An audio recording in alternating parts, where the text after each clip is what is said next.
Just before we get into this video, guys, if you want to follow me on social media, on Twitter and Instagram, the links are here. And if you also want to support me on Patreon as well and help out my channel, that would be absolutely awesome as well. But let's get on with the video. Hey guys, welcome to a brand new video. So today, I thought we would talk about Detective Pikachu and video game movies in general. I saw Detective Pikachu over the weekend, and I've got to admit, fuck me, it was a really good film. I had a smile on my face from beginning to end. I mean, I'm a massive Pokemon fan anyway, so I think this movie was more tailored towards me anyway. I think somebody who isn't as invested in Pokemon probably wouldn't have enjoyed it as much as I did. But even if you're not massively into Pokemon, like, it's still a fun ride. It's still a really entertaining movie. It's got heart, it's got charm, it's funny, it's emotional in places, and I personally think it is probably one of the best, if not the best, video game adaptation or video game movie, whatever you want to call it. It's weird that the majority of the time that video game movies don't actually end up that good, and I think the reason why this one works and so many of the others haven't worked is for a very simple reason. Now, it's something that I was wondering myself for a long time, because when you see these franchises, you expect them to work.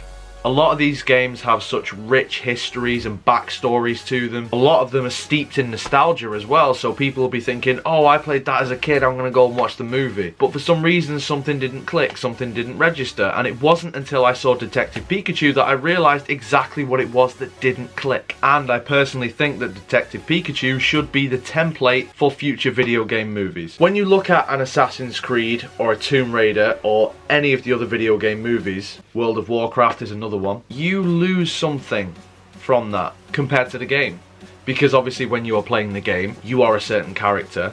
You are playing the game and you are exploring this world as said character. Some games you make different choices that affect the rest of the game. You have an open playing field, particularly in the open world games, you know, like an Assassin's Creed, for example. You know, you wander about, you explore, you do side quests, you do the main story missions, you get to know the different personalities and the different characters within that respective world. And yet with a film, you don't have that, because you don't have that freedom. You don't have that ability to just wander off and do whatever you want. You are tied down to a narrative. It's linear, it's starting here, the middle's here, the final act is here. It's very cut and dry. And obviously when you're playing a video game, you don't have that. So straight away, you're fighting against it. Regardless of the quality of the script, or regardless of the quality of the acting, or the directing, or whatever it might be, I personally think that that is the key reason as to why so many video game franchise movies have failed, because they cut out so much, and it's not really their fault. You can't really help that unless you make an interactive movie, but if you do something like that, it's basically the game, and so what's the point? But what Detective Pikachu did so brilliantly was it took, alright, this kind of doesn't work because Detective Pikachu is a game, but it's not as well known as the main series games. But it took a world and it took a franchise and it just explored the world itself. You don't start off in like Pallet Town, for example, and you're given a Pokemon at the start of the movie, and then you go through the entire movie with your Charmander or Squirtle or Bulbasaur, whatever it might be, and then you go through, you know, catching your first Pokemon, you go to your first gym and your first Pokemon Center. It doesn't do that. It just dives into the world of Pokemon. It shows you Pokemon and humans living in harmony together, you know. Wherever you go in this movie, you see Pokemon in the background, whether it's wandering around with some of their trainers, or you see wild Pokemon flying in the streets. You see them working in coffee shops, in underground places, in bars, whatever it might be, you see them there. So most people would associate a Pokemon game with something like Pokemon Red or Blue or Gold or Silver or something like that, and it doesn't follow that trend, it doesn't follow that pattern. So I think right there and then, you're in that world, but it deviates enough from it whilst also remaining in it. I know that doesn't really make sense.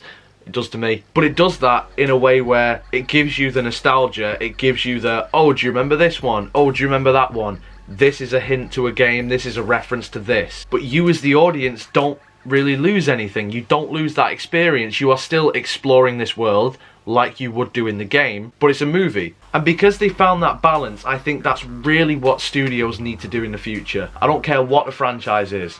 I'm not really sure if any of the franchises that they are planning on making, whether it's, you know, Five Nights at Freddy's or whatever, I don't know if you can do that. But the formula and the bar set by this film, look, it's not an Oscar winner, it's not the greatest movie ever, but I think what it does for video game movies is very, very good. So follow that formula, follow that template. And yes, I am aware that, like I say, Detective Pikachu is in fact a game, but because people don't really talk about it that much, people don't really care about it the same way that they would a Pokemon Yellow or a Pokemon Ruby. Pick one, you know, from your childhood, any of them. That's what people associate with the Pokemon video game franchise. Plus, I suppose another advantage for Pokemon is the fact that it already has a TV series and multiple movies anyway, even if they are anime and not live action. Obviously, not every single franchise is going to be able to have that, and I get that. But I think even without the anime and without, you know, the plethora of movies that Pokemon has had already, if it only had the video game series, I still think this movie works. Plus, with Pokemon being the game that it is as well, it is a fairly straightforward game.